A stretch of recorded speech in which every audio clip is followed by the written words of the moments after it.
Good afternoon, everyone. Thank you all for being here today. And I'm sure this is one of those panels where we're expected to have a lot of learnings, takeaways. So really excited for this.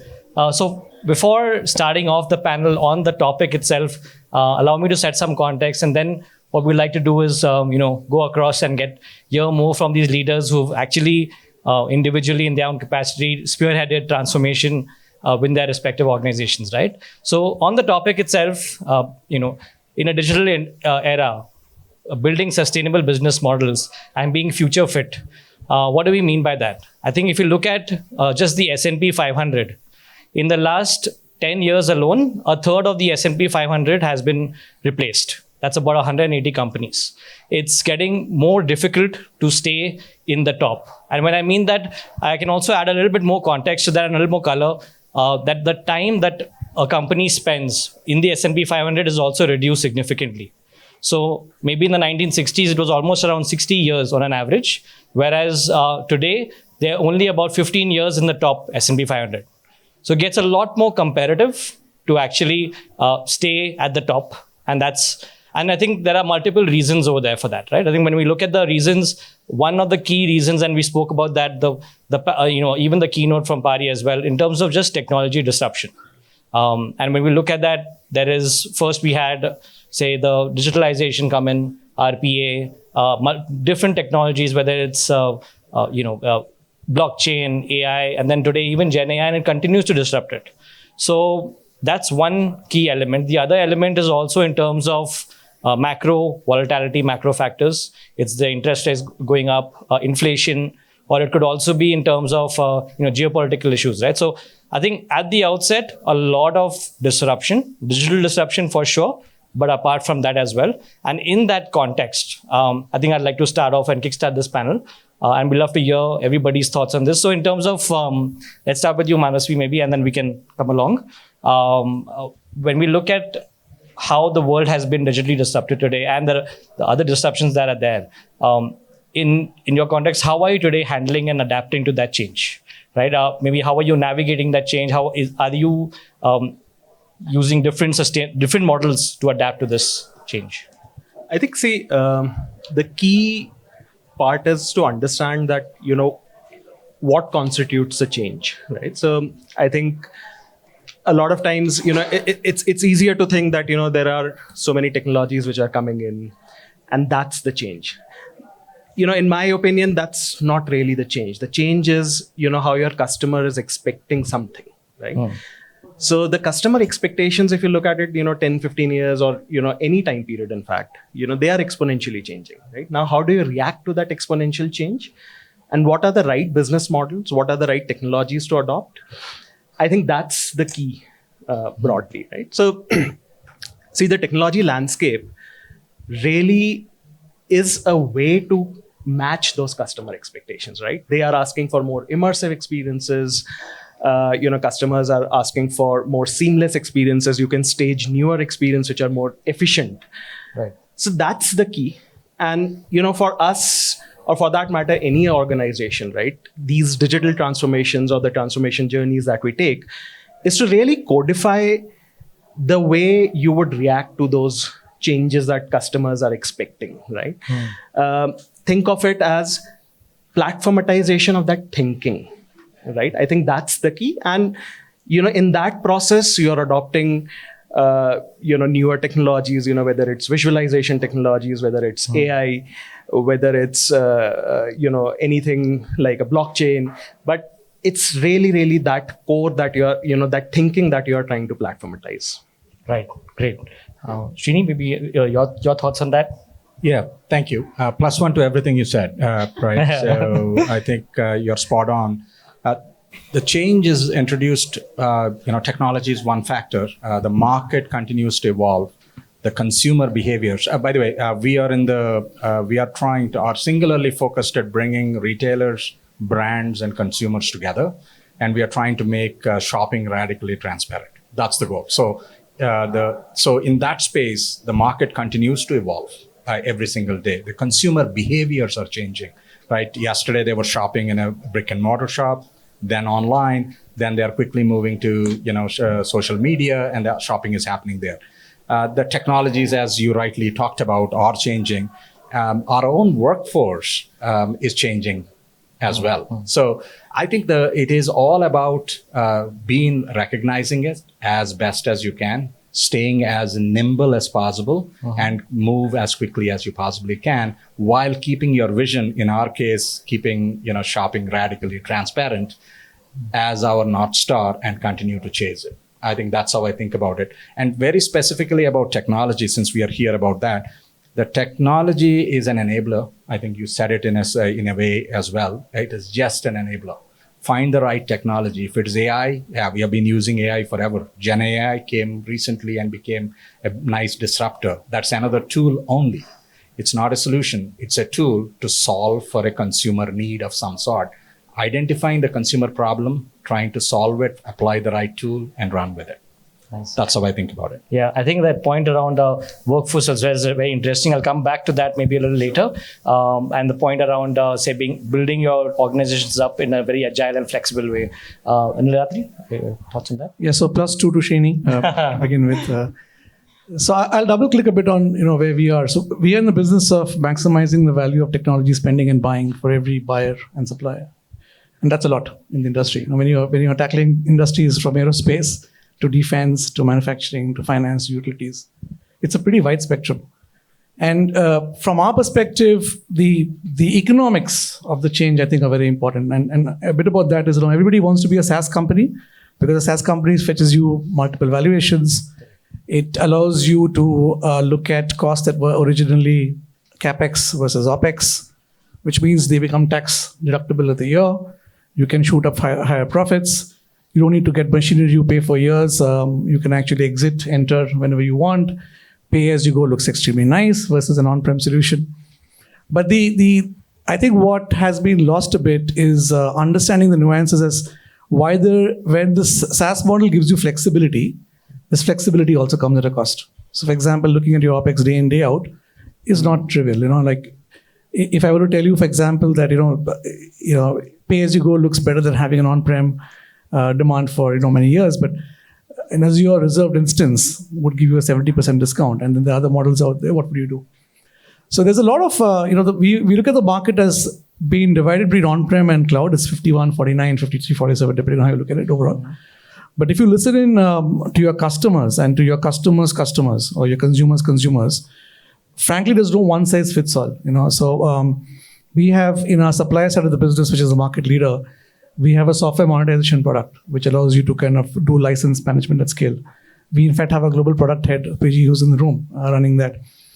And I can tell you that, while all the stuff is happening on the SaaS side, if somebody's following what's happening with NVIDIA and GPU chips and the demand out there, all the stuff around, your theme is 10x, right? You want to do 10x computing and all that. Yes. All that has ensured that anybody who wants to do that is coming back to us. Their customers, groups that are partnering with us, buying solutions even before we are ready at the inception stage, to be able to give them higher throughput, optimization, efficiency at scale. Because how would you manage processing all those chips, at that level? At the same time, you can say SaaS looks very good, but we also serve the US Army.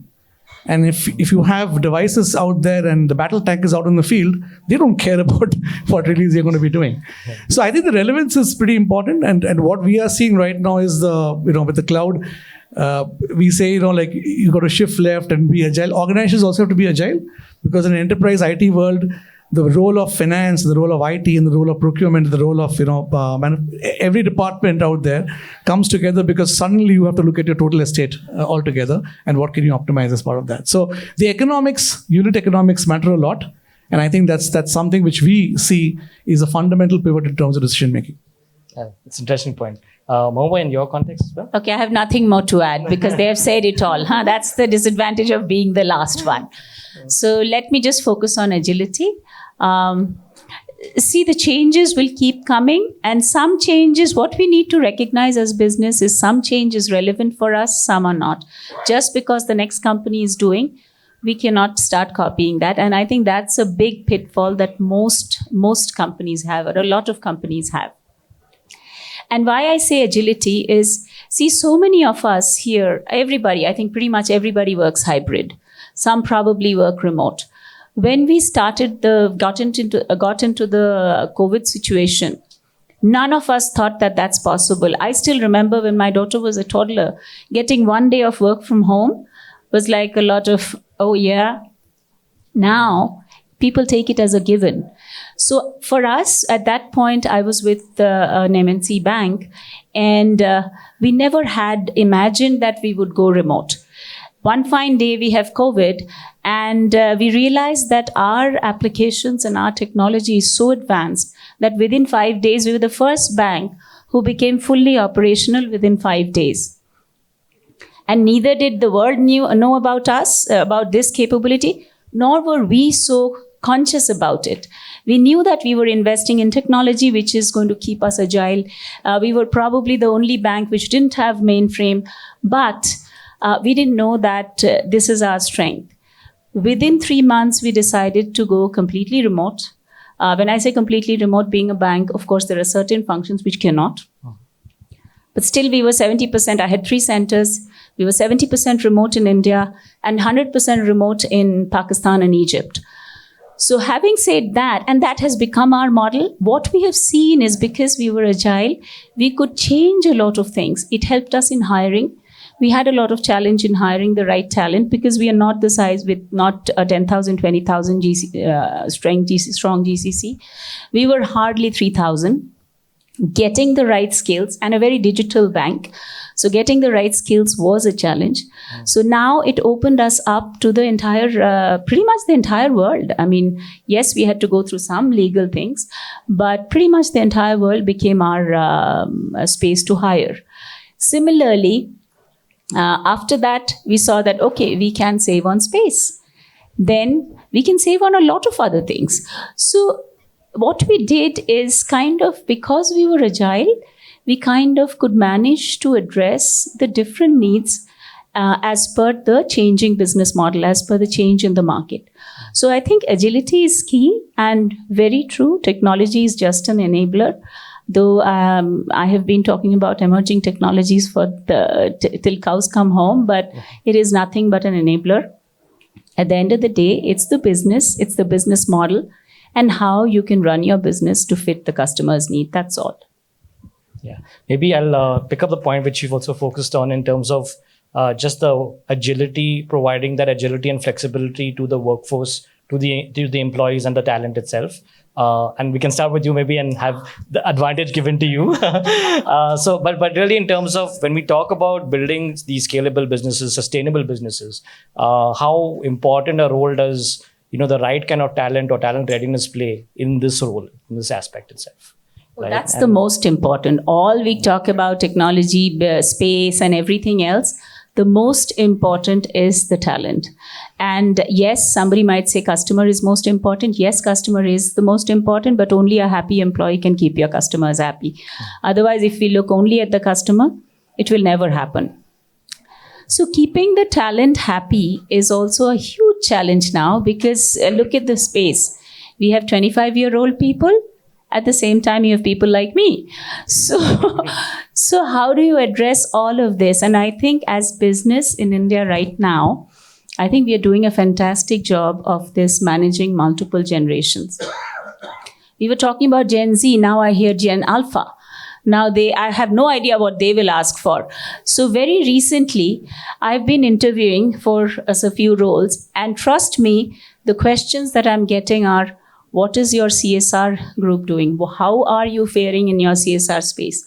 How are you faring in ESG? What's this number? What's that count? I literally need to do my homework before I get into those interviews. When I was being interviewed at that age, all we could care is not even corporate culture. That we have an office, this is the role, and this is your salary. That's all we cared about. Anything beyond this, there were 20 other people behind in the line to take the job. So today is a very different market. Today, keeping multi-generational workforce happy is a huge deal. And I think most companies are focusing on it. And especially in India, I think we are doing a great job. Because in Europe especially, and because I work a lot with Europe, I can talk more. We very recently had a visit from a Euroforum. which is basically unions. Most of you were born after the unions were gone. So unions, what it did was it took care of employees or represented the employees against the HR. But when you look at India, so what the big realization that this group had is in India, and for them, HR is an opponent. Whereas when you come to India, HR today is taking care of representing employees, and not out of goodness of heart. Trust me, it's because that's their survival. Today, it is an employees market. So it is employers are completely, we are standing in a queue, right? Dressing up the bride and waiting that, okay, I'm better than him. So it's a very, very different space. And we are all learning as we go, right? So I think that's really key in staying in the market, staying in the business. Yeah. I think in terms of when we look at attracting the right kind of talent, retaining the right kind of talent, how important is it to adjust your culture accordingly? That plays an important role. Niladri, when you look at maybe a different aspect of talent, and when you look at skilling, reskilling, etc., could you comment on that maybe a little bit? Yeah, and I just wanted to, like what you said, happy teams create the happiest experiences for customers. Yeah. And it's a So having said that, I was reading the World Economic Forum reports and there's some interesting stuff. It says by 2025, 50% of current jobs will get redrafted, which means, your JDs would have changed. More interestingly, it says by 2030, 85% of the jobs that would be there which do not exist today. You won't have a job. Okay, so and this is on top of what's already happening in terms of churn, right? So it's very interesting to see where do we go. Like there's enough talk about, like there'll be new jobs like AI safety workers, AI operations analyst, and whatnot, right? But the reality, if you just step back a bit out here, and I like what she said, is because we are part of a global relay. We're not the only economy in the world that is going through transformation, and I think people want flexibility of hybrid working. We are in hybrid IT. I just talked about SaaS, on-prem, cloud. How about hybrid learning? Because from a cultural point of view, it's very important people understand how to tag team with different cultures across the world. That doesn't come in books overall. Yeah. The other part, I talked about unit economics a bit. A lot of us as engineers have cracked our way through PL/SQL coding, relational databases, and suddenly hardware costs used to keep going down. So we kept dumping data after data on infrastructure. And suddenly customers said, you have all the data, I want more insights. And then the world of OLAP was born. You want insights. But you know what? OLTP and OLAP are two different skills altogether. So, in the spirit of where this is going, and we have a chief architect out here, we believe in data democratization, AI democratization, data fusion is work, in a way that you become smarter. There's a lot of technology out there. There are enough co-pilots out there. And I think the relevance is to be able to ensure that people almost, unlearn a bit to be able to relearn. Yeah. And this is cross-generational, right? And cross-continent overall. Yeah. And the good news is level playing field for everybody. I don't think anybody has any advantage out here. Absolutely. But as long as we are mindful about that, and I keep saying this, you want to do 10x, right? Imagine if I can pull 10 kilos and I'm going to go to 100 kilos. Yeah. It's a quantum shift. So, I can't go to the gym and start changing, and I have to do something radically different. And that radical difference starts from introspection first. So that's the thing, I think, which will become the call of the hour if we are going the way we are going in terms of the next 5 years. That's really interesting. I think when you're talking about even radically, shifting, etc., or growing, when we are building our teams itself, Srini, I think today you are Bazaar Voices employee number 1, and you've actually set up and built up the teams with that. I think when you're looking at building teams out, how do you think of what kind of team readiness should be there from that perspective? Can you comment on that a little bit? Yeah, thank you. So, very, very good insights about how the teams have to continue to evolve. We have to evolve to the team, and the teams also need to learn, unlearn, and relearn. But foundationally, one of the things we did is we were very clear about the type of work that we'll put in this location. And the second thing we were very clear about is, the completeness of the work that we're going to put in this location. So what I mean by that is, we were trying to build SaaS products, global products. So we took ownership of a certain area, consumer experience globally, and we made a decision to move it, lift and shift 100% of it to India, to a center that doesn't exist. So that takes a lot of courage from the executives to basically say that we are going to trust this center that we haven't built yet, right? At that point, I wasn't even hired, right? And that we are going to give them ownership of all of our consumers. By the way, we cater to 70%, that is about 700 of the top 1,000 internet retailers in North America. So other than Amazon, if you throw a name at me, they are our customers, okay? So that's the consumer base that was put in our own. So what I'm trying to say is that identifying it. And then when we took that kind of an accountability, right location matters. Bangalore was the right location. If you want to do that in some other location, it's going to be very difficult. So I think identifying the type of roles you're going to move, type of work you're going to move, not roles, work you're going to move, build the complete teams with complete ownership around them, go after the market, find the right talent that can do that job is foundational.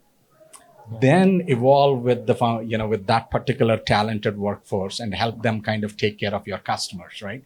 They will do that for you. So really building the team ground up with the right focus is very important. Lot of teams, and this is where I digress a little bit on the don'ts, right? Many teams I still see, unfortunately, bring in the quality assurance first or operational teams first. And the logic is we're going to bring the business knowledge first to India. And once we have some knowledge, we will then build the rest of the roles around it. We did the complete opposite. We brought in product development. Now, finally, we are bringing global services to India. We are now bringing our marketing. Now, suddenly, our sales, marketing, everybody is in India. And we don't sell in India, right? So the rest of the roles have come to India. So that foundationally, looking at it, trusting the team, the talent, putting your money where your mouth is, and then basically empowering that team to succeed is the only way to attract the right talent. That then you can trust them to take care of your customers. And then they will unlearn and relearn for you because they know what to deliver. Versus, trying to kind of give them a little bit of a responsibility and testing them.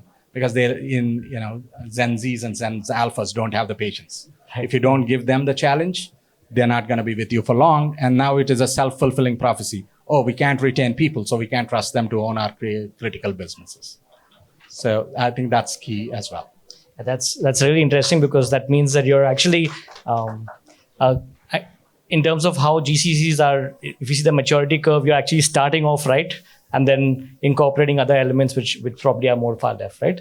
So Manasvi, anything from your side? So I think first of all, fantastic points. And one aspect I feel which is very, at least in my history, I've seen it's a very key aspect. See, change is very disorienting, right, for the individual and the organizations, right? And in the right manner also, right? Because change can cost enterprises and organizations a lot. So what are the ways in which we can figure out that change is cheap, right? People who are, imbibing change, who are experimenting. So think about, you spoke about roles being, new roles coming in, right? So how do we make sure that the talent that we have, sponsor change, they are ready to learn new skills, learn new, get into new roles, and they're rewarded for it. And the cost of failure for the organization is actually low, right? And I think that's, how do we fail fast? How do we keep that cost of failure low and cost of imbibing change low? I think that's very, very critical. And, it goes through a lot of things, right? What are the kind of, safety backbones that you make, right? How do you think about, experiments being done in a company? Some will work, majority will fail. How do you think about them, right? How do you reward talent for it? So I think that's one aspect that I feel organizations need to think more actively than, we are. Sure. I think if you have to summarize in terms of when we look at from a talent aspect, one is, building the right kind of culture to attract the right kind of talent, whether it's in terms of skilling, reskilling, and also thinking through what teams do you want to start building out first? How do you want to build them out for scale? And a key element around all of this is the whole change management aspect, as you got that you incorporate as well. So that's interesting as well. When you talk about change and I think in terms of a few organizations are, a lot of your organization, Niladri, and as well as Bazaar Voice are PE-backed organizations, right? And I think there is a lot of focus on rapid value creation. what would there be an additional complexity when you talk about building out sustainable businesses? Maybe if you both can comment on that, that'll be nice. Srini first. Sure. So, I mean, there are different kinds of PE firms, right? Some PE firms are take an organization, they want to make it profitable. There are other PE firms who are, good at, they consider themselves growth firms, right? They invest a lot, they want you to grow. Accelerated growth is what they look for, and so on. With each of those dynamics, you get different pressures, right? So at the end of the day, there will always be that, hey, if you are a profitability oriented firm, then you are looking to keep the costs low. You still need to, but you can only keep the costs low and high profitability if your revenue is also growing. So I think the challenge for us is typically keeping that, the key metric that the PE firms are interested in, but still accomplishing what you want to accomplish as an organization, because that is the only thing that will sustain you as an organization for a long time. Because a PE firm will come and stay with you for 3-6 years, and then you're off to the next PE firm, or you become an IPO at some point and hopefully move on, right? We have been around almost 20 years. And we have, and this is our second PE firm. We have been super fortunate with both PE firms. But at the same time, that's because they leave us alone, because we keep their metric in mind, but then continue to build an organization that is sustainable for the long run. So the balancing that a little bit of the short term, but then continuing to do enough for the long term, so that you're looking at both your future while taking care of your primary customer. I think that's the balance we have to do.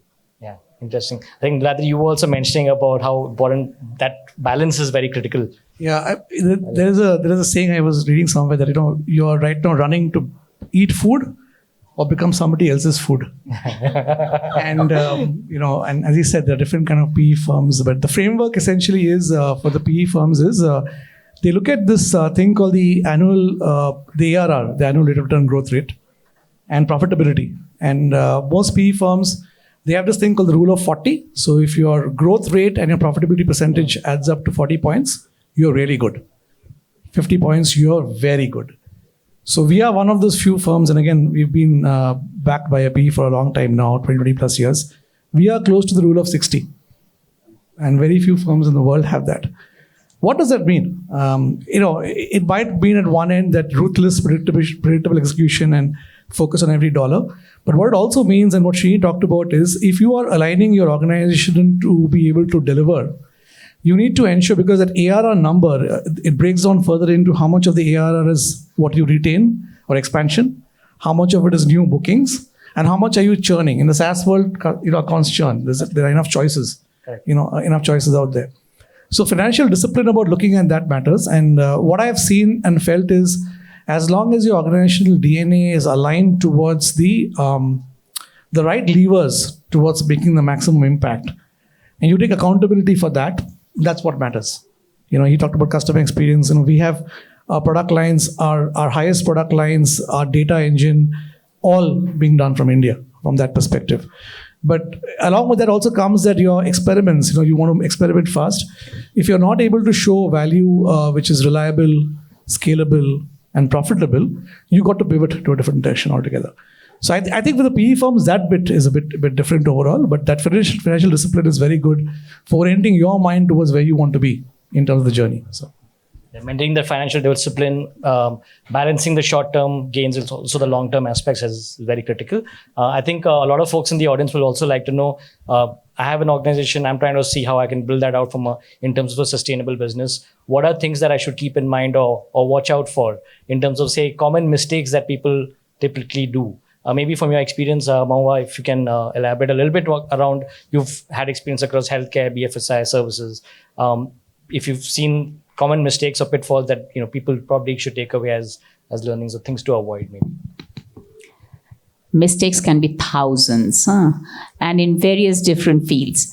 One common mistake that many of us do now is one, as I think I mentioned that in my first response also, we try to copy what the next guy is doing. So everybody is, there was a point in time when everybody was focusing on blockchain. Look at 10 years later, I still love the technology. It's a fantastic technology, but it hasn't really gone anywhere because the current business model is such that blockchain, if you're alone on blockchain, it doesn't give you anything. Only when you can jump onto the chain with multiple other players, that's when you get the maximum. So investing in something which you think is very cool is a big mistake that many companies do. Many a times, I cannot tell you how many times I'm getting questioned that, okay, what are you doing in Gen AI? Yes, we are doing, but everybody is we are in a pilot, or not even pilot, POC mode, that, okay, where is the best, most appropriate usage? Just because everybody is doing, and there might be some business who can use it better than others. In our case, we have to explore what is important or what is relevant for us. So this is an extremely important thing to know, that understand your business and then adjust. Technology, as we started with, it's an enabler. And many companies make a mistake of jumping into the bandwagon because it is the coolest thing. Then there's the other extreme where people don't completely ignore what is going around. And that, I would say, thanks to COVID, it has reduced substantially. When COVID hit us, there were so many companies who were taking baby steps in their digitalization journey. So many banks, but they are extinct now because there was no time for them to then recover and jump with the change or move on with the change. So one thing is to find your right space, and it's easier said than done. And it's an iterative process. You can go here and soon realize, fail fast. And that psychological safety of failing fast, I think that's a great point that you said. Fail fast and you can then go to the other extreme, other side. But ultimately, you have to find your sweet spot and stay there, and not just stay there. Again, soon after you're there, something might change. Nothing is constant. So constant agility, and neither being complacent nor jumping for the first cool thing. I think that's a big, if we can achieve that, and then there are many other things, and you can go for hours talking about pitfalls, but this to me is a big one that I've seen in my career. Yeah, or just jumping onto the bandwagon, rushing into things. I think just being a little watchful and cautious in that approach is critical. Manasvi, you have actually had experience even across e-commerce companies and organizations, and today in Lowe's you have a mix of B2B, B2C kind of models as well. In terms of your experience as well, anything which you'd like to share with the audience from a learning perspective? No, I think definitely the point that Mohua brought out, which is to say that technology for the sake of technology isn't the right perspective, right? And I know it's been, I don't know how many millions of hours of panel discussions that, we talk about customer centricity, what is the real business ROI to a technology adoption. But it's still lost, really, really lost in many, many teams, right? So I think that's a very key point. The next shiny thing, Gen AI, I think the real revenue drivers for it, far and few in between, at least today, if I take a snapshot. The second part, I feel, while we are building the organization, it's very, very important that, you bring the best talent, even if you don't need that, level of talent at that stage, right? And I think Srini spoke about it, but it's very, very important that you get the best people in, because they are the ones who will drive that organization to the next step, right? And I think this is also a point or a very, very common pitfall, right? You mentioned, I think, let's bring QA and let's then, ramp up the organization. But I think when we are talking about talent, they should be the best in class. Yeah. I think I'll take that point on talent, and I'll say that, and Srini, to your point, you also mentioned about how you always want to challenge the talent, challenge the workforce, give them those kind of challenges so that they're able to retain and grow in the organization. And I think on the aspect of challenge itself and creating those opportunities, how is innovation seen like within your organization, right? Whether it's across people, process, technology, business models, how would you look at innovation as an aspect and from a long-term sort of sustainable play, right? So we are a PE firm. Right? There's a context that I want to also talk about. In general, yes, we want to, we are not good at it, but we want to try as many experiments, fail fast. We are still learning how to do that. Like many firms, everybody talks about it, but it's extremely hard to do. We still build too much before we experiment Why can't we just experiment with just mocks, right? We can easily do that, but we don't. We build something and then test. It's still a waste of time. So we are trying to get there. In fact, we have a metric where we said we will do X number of experiments this year. Is a metric we have, and we may come close to it, we may not, we don't know, but at least some element of that we are trying to do. There we try new things, we learn, sometimes they become products, and then we build products around them. However, one of the things we do quite well because of the smaller size and PE-backed firm is that we actually, if we see somebody doing it better than us and has a lot of potential, we just go figure out a way to acquire them, and then we integrate them. So multiple products that we built and grew customers in the range of 10, 15, 20 million, we just swapped them with a better product. 6 months later, our product is dead, a new product is in, and now suddenly it either comes with a lot of customers or not. If not, we move our customers onto that and then sustain it. So in our case, we do internal innovation, but we go and grab, in fact, in the last, since November, we acquired 2 industry leaders in 2 specific areas. One, we had a solution, but they had a better one. And the other one, we weren't even thinking about it. And we basically went and grabbed it. And both of them are now looking to grow from they were in the 5-6 million each. And we have a line of sight to getting to 100 million within a year to 2 years. So because we have a ton of logos, then it is just a cross sell, right? Just offering it as additional capabilities, going back to net ARR goes up. And I'm calling net ARR very clearly, right? Yeah. The net ARR goes up and gets to our rule of 40, as close to rule of 40 as possible.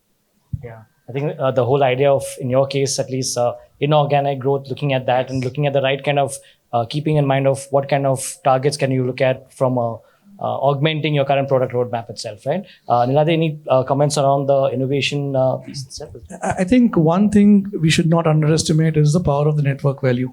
I think, and when I say network value, it's got 2 things. One is with this hybrid learning. I think all of us have built our careers by side learning. We had somebody to teach us, and we taught somebody else. And people entering the workforce right now, you can keep your team's video on. It doesn't really have the same aspect. So network value within the company and network value across the organization, because let's face it, every customer and customer is facing the same challenge. And I think if you really get the act together of listening in correctly, you will be able to co-create a lot of new value, which a lot of firms are doing successfully, including us. So I think, innovation, hackathons, whatever you do, the more we are able to power up academia, industry, services companies, forums like this, your customers, get your customer advisory boards, your academic council groups in place, that will only incrementally be able to show how elastic you are in terms of, your journey. It won't happen overnight. It'll happen over a process. I think the ecosystem collaboration plays a very critical role in that. Maybe we can, in the interest of time, take on a few questions from the audience, and then we can probably have closing comments. Any questions from the audience? Or else even the panelists can feel free to ask a question to the co-panelists. But any questions? Yeah, sure. Okay. So my first question was is towards the mentioning of how NVIDIA is growing right now. I'm a gamer myself, so I've recently built a rig. And the one thing that I have noticed is how technology is pacing, at least in this path. And we are now getting products for which we are not able to bring out value as well. Like graphics cards are going in lakhs. However, we don't have games who can actually utilize the power of such kind of innovations as well.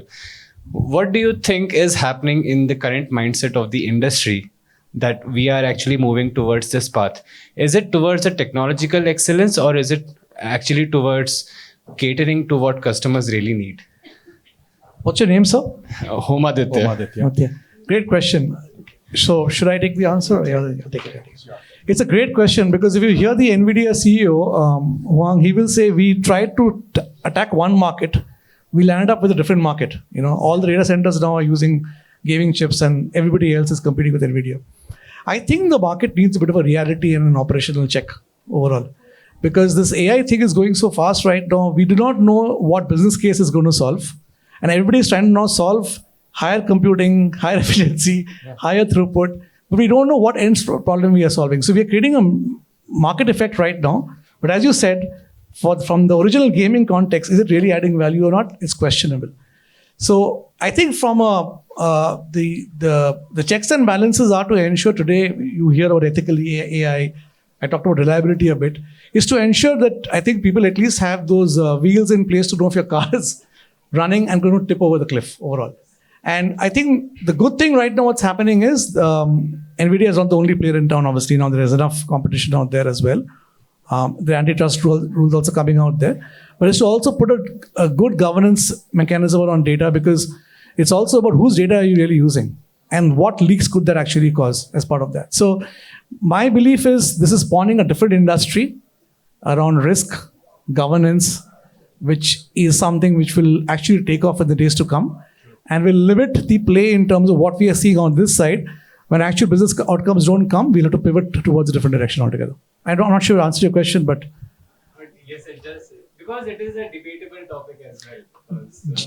Just to add to what you said, it's also a point where some of these, say, your GPUs, etc., that are created are for some very, very different context, and they are pulled into another industry, right? The other industry sees that that's the future.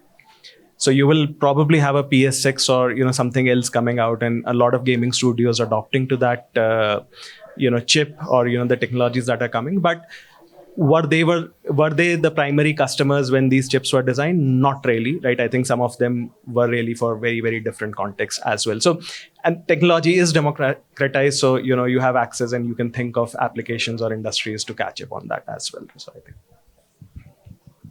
I think in terms of how things have been evolving also as well, we don't know in what part it might take you. So I think building it for various kind of applications is fundamentally what probably the reason is over there, right? So sure, any other questions? Sorry, you have a question? Yes.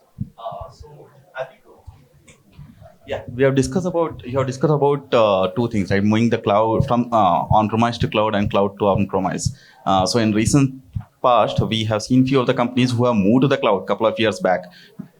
Most of them who are like storage based one, they felt like storing into the cloud is more costlier than in 1 month build they can build their own infra. So they have moved back to the infra on-prem now. So any thoughts on that? Like what would be the future for this type of reverse migrations now? So I guess it's a topic we can discuss it offline on length. This IaaS, PaaS, SaaS, there's a whole thing called DaaS right now. I don't know if you've heard about DaaS as well. So where is this heading? Again, I'll come back to what I just said earlier. I think it's heading into safety checks to ensure that we don't run ahead of ourselves from that point of view. Because you might assume that I could outsource everything and somebody else will manage it for you without realizing exactly what risks are caused, what vulnerabilities are caused, what attack vectors that come in as part of that. So as I said, I think it's spawning a different industry around risk, cyber risk, and governance around that overall. Because the reality check will again come as to when you start splitting the bill, that's when it'll come down to it's not what it actually looked out to be. So super. Thanks. I think we'll, in the interest of time, also try to start getting a little closing comments from all the panelists. I think one question maybe I'd like to leave you with is in the larger theme of Confluence that we're looking at achieving 10x growth. And I know you spoke about how 10x, 100x, etc. could be really difficult a job, but what could be one or two key levers that maybe you would look at personally in terms of saying, this is how we could possibly achieve that 10x growth going forward, right? Maybe Manasvi, you can start with you and we can bit more. So, great question. And, one thing that, we have been talking all about, how do we react to changing customer needs, etc. And, how do we quickly react to it?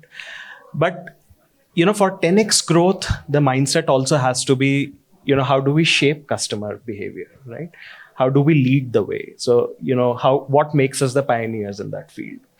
And I feel that, with all the technologies that are coming in, all the changes that are coming in, can business and technology create that common language, right? And I think today, if you think companies like Lowe's, which are extremely large organizations, right? We have some 300,000 people in the organization. That common language it's present in some parts, it's not present in some parts, right? But if you are able to devise that common language, make people understand that, these are the possibilities, right? With changing, technologies, with changing business structures, what are the possibilities that are out there, right? So I think once you figure that out, and I think at least in Lowe's, I know that, that's a very, very deliberate thought that, how can technology and business and other functions, come together, speak the common language, understand the possibilities that technology offers today, and move forward, right? I think that's what I would think is the biggest lever for us. Sure. Maybe Mohua, you can go next, and then we can have a mix of. Now he's behaving like the class teacher. When the student was not expecting the question, she gets it. Okay. So first of all, 10x growth. I know we are all talking about it, but it's not. It's hard to find even one company who has achieved it. Huh? So, but having said that, things are changing drastically, and it can happen. See, if I had known the answer, I would be in a different space. But based to the best of my knowledge, what I would like to do is basically keeping your eyes and ears open for what's happening externally and what's happening internally. And when I say external, it is what's the market doing, what does your customer want? That's the main thing. Because if your customer wants something, today we are in the business of medicine. It sounds really bad, business of medicine, but that's what it is. So we have to stay on top of areas, on top of medicine, which is bothering the people more. And also in a way which is relevant. Say, for example, I'll give you a simple thing. What is important is how many times the patient has to administer the medicine. So there is a huge research that happens on, okay, if this is the quantum you need, maybe you need 10 times, you need to take that medicine 10 times in a day, which is not possible. So there's a humongous research going on how to concise that into 1 or 2 doses in a day. So that's relevant for us. That may not be relevant for someone else, someone in another industry. So it's extremely important to know what is relevant for your customer, what the market has to offer, what the industry has to offer, and what technology can or cannot do. Today, if the technology was not good enough to support this problem, the patient would take 10 medicines. But it's not there. Today, we have the technology, or we have the research capability to come up with an answer. So keeping your eyes and ears close to the ground. And also, of course, I will never leave out the employees. To me, everything ultimately boils down to the talent that you have. Niladri, okay. Srini, maybe this time, right? All right, okay. Thank you. With Niladri then. So I think in a way you guys touched on what I was going to say. So at the end of the day, we are in a people business. Everything we do is people. Our customers are people. We go sell to enterprise, CXOs who are people. We have employees who are people. You go hire. One of my bosses used to say, you look for 5x or a 10x engineer, and a person walks in. She used to go. So yeah, we are in the business of people. So to get to that, how can we inspire our people to be value focused, outcome and value focused? We will never have enough people, meaning you have to ruthlessly prioritize on the right things you're going to work on. We are always in a world where, we don't have enough, which means you have to be prudent in how you use your resources. How carefully are you using your resources? Kind of looking at the economy the way it is and the challenges we are all facing. I think these are some of the things I think about. But yeah, you have to continuously learn and adapt. And all of this you can only do by inspiring your people to do it. It's not going to be like, I do this and it'll happen, right? At the end of the day, you're like in an oil tanker. You turn left, it takes a while for it to turn, right? For an organization. So you literally have to inspire your teams to make that leap for you. So that's the hardest part for leaders, but really it's about those kind of things. And if you do that and you get maybe 1x to 1.5x, and hopefully somebody tells me we are at 10, but I think we are a long way from there. That's super. So I agree with all my panelists, and since the last one, I'll take a completely non-tech example, right? So I'm in the generation when Kerry Packer introduced pajama cricket. Everybody said it's the worst idea to ever happen in mankind. And somebody said, one day it'll be 3 hours cricket. And we are in 2024 when IPL is the richest franchise in the world. We had a World Cup in the US when everybody said, you're mad. You have an Oracle staff engineer who, blew out one team, and every parent who said you cannot do IT and you can do sport. But look at what 10x growth is out there. 10x growth is about what we have generated, as an Indian brand going global internationally. But if you go to Karnataka Cricket Academy right now, and thankfully RCB won the IPL for the ladies this time, there is 10x amount of applications now for ladies and men wanting to join the academy. They don't have the infrastructure for doing it. So to me, I think the paradigm is about, be very global in terms of having your eyes and ears open. And I think it's level playing field for everybody right now. Whether you are whichever generation, there is an unlearning and relearning to be done. As long as you're conscious about it, the 10x growth will come. Because I come back to where she started. Your happiest teams, employees will create your happiest experiences. That's where 10x will come. So that's the last part. Thanks. Thanks a lot for summing that up. Super. So we'll have the panel obviously available offline. Maybe we can connect and answer more of your questions. But before we just close, maybe we can quickly have a few things to give away.